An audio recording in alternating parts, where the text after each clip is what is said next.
Assalamualaikum warahmatullahi wabarakatuh. Bismillah.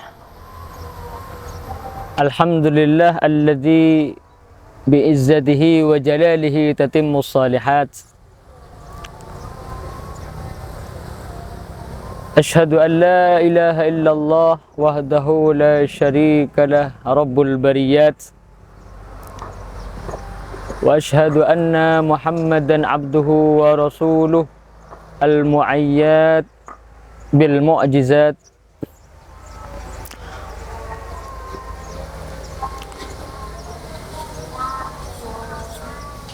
Wassalatu wassalamu ala sayyidina Muhammadin sayyidis sadat wa ala alihi wa sahbihi ulil fadli wal karamat wattabi'in wa tabi'it tabi'in lahum bi ihsanin ma damatil ardi was samawat. Sahabat LDNU yang dirahmati Allah,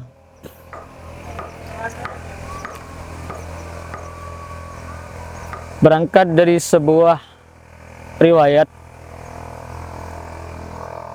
Nabi Muhammad sallallahu alaihi wasallam pernah menyeru kepada para sahabat, ya ma'syaral muslimin, man razaqahu biwaladin fa'alaihi bita'dibi wa ta'limi. Wahai para sahabat kaum muslimin, jika kalian diberi rizki anak, maka berkewajiban sebagai orang tua untuk mendidik dan mengajari. Jadi berangkat dari pendidikan anak, khususnya di bulan Ramadan, terkait ibadah-ibadah selama Ramadan ini juga merupakan kewajiban, keharusan bagi orang tua. Lalu bagaimana risiko dan manfaatnya? Orang yang diberi rezeki anak, di situ diwajibkan bagi orang tua untuk mengajari dan mendidiknya. Manfaatnya, jika anak itu dididik, man 'allama wa 'addabahu razaqallahu syafa'atahu. Bila anak itu diajari, dididik, maka akan dapat pertolongan kelak di hari kiamat. Namun sebaliknya, bila tidak dididik anak tersebut sehingga menjadi anak yang bodoh, ya, sejak dini sudah tidak diajari bagaimana kewajiban-kewajibannya sebagai anak, otomatis setelah besar kesulitan karena tidak dibiasakan dari awal, dari dini. Jika bodoh anak itu karena orang tua lalai, maka orang tua yang akan mendapatkan resiko dosa dari perbuatan-perbuatan salah dari seorang anak. Naudzubillah. Berangkat dari riwayat hadis itu, para sahabat sekalian, orang-orang tua di rumah, mari kita ajari anak-anak kita di rumah untuk disiplin, karena Ramadan di sini adalah momen penting karena bersama-sama secara kolektif mengerjakannya, mulai dari berjamaah sholat 5 waktu, mulai dari berpuasa, ini kan bersama, berbukanya bersama dengan keluarga, begitu juga dengan sahurnya. Ya, ini momen kesempatan mendidik sedari dini, sedari kecil, untuk melaksanakan dan mengajarkan kewajiban-kewajiban anak-anak kita untuk melaksanakan kewajiban-kewajiban yang diwajibkan oleh syariat. Sahabat sekalian yang dirahmati Allah, kita ilustrasikan seperti ini, dan itu memang diteladani, dicontohkan oleh para guru-guru ketika mendidik putra-putrinya atau santrinya.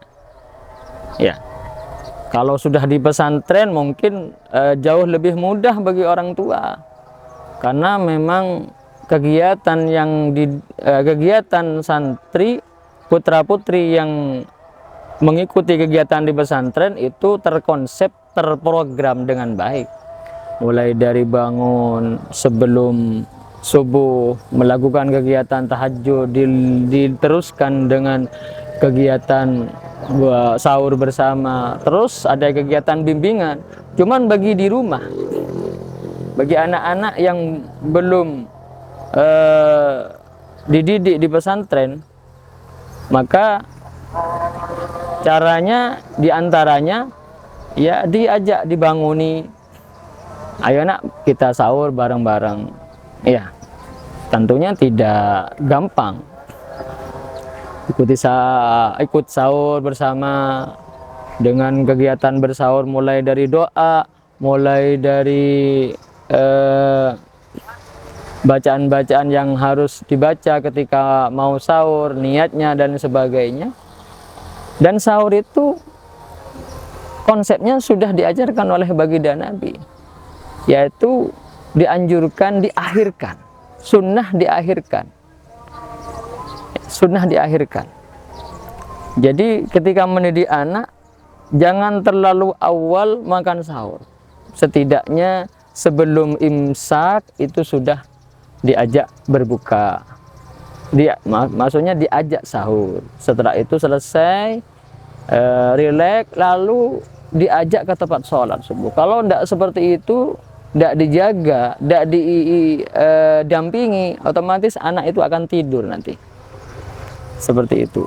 Jadi kalau didampingi, diajak ke tempat sholat, ayo nak kita sholat, maka anak itu akan ikut. Terus seperti itu, continue. Itulah bagian daripada pendidikan untuk anak-anak kita semua.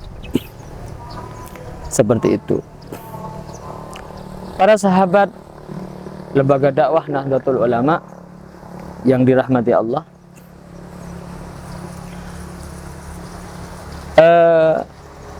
ada sebuah kisah bagaimana cucu baginda Nabi, yaitu Sayyidina Hasan dan Husain ketika masih kecil. Yang jelas tidak jauh beda dengan yang lain perilakunya. Ya, manjat-manjat ketika sholat, ya, ketika sujud biasanya gendong dan sebagainya. Namanya orang tua tentunya ada di samping Rasulullah, dalam benaknya tidak sopan, ditegur. Ketika Sayyidina Ali sebagai ayah dari kedua putra kebanggaan baginda, yakni Sayyidina Hasan dan Husain, tentunya ditegur. Justru malah Sayyidina Ali ditegur sama baginda Nabi. Iya. Jadi karena memang posisi usia sedini itu memang seperti itu. Para sahabat LDNU yang dirahmati Allah. Juga anak ini merupakan amanah dan titipan. Jadi jangan disia-siakan rizki tersebut. Tadi sudah disampaikan itu hal yang wajib, maka dari itu semuanya harus dari awal dididik, diajari bagaimana melaksanakan kewajibannya yang telah ditentukan oleh syariat dengan sebaik-baiknya. Mulai sejak umur 6 tahun, 7 tahun itu sudah kewajiban orang tua memulai mendidiknya, memberi pendidikan sesuai syariat. Ketika umur sudah 10 tahun, jangan sampai anak tersebut tidur dengan orang tua, dipisah. Seperti itu. Kalau zaman dulu ya tidur di langgar, seperti itu. Ya. Ini pendidikan secara umum. Ya. Karena memang seperti itu. Kalau sudah besar umur 16 tahun itu punya kewajiban orang tua untuk menikahkan, seperti itu. Itu diantara sebagian poin penting dalam mendidik pendidikan ibadah selama Ramadan untuk anak-anak kita semua.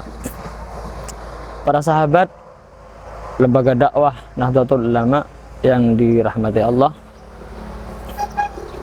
mungkin sekelumit ini yang bisa Al-Fakir sampaikan.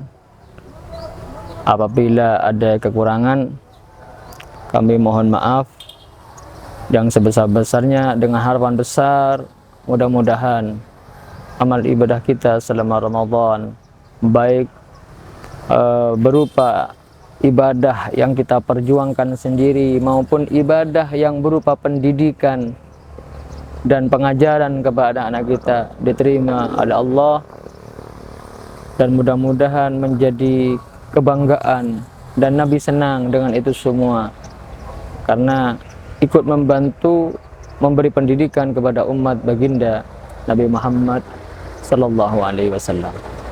Sekian, terima kasih. Wa'alafa minkum ihdinas siratal mustaqim. Assalamualaikum warahmatullahi wabarakatuh.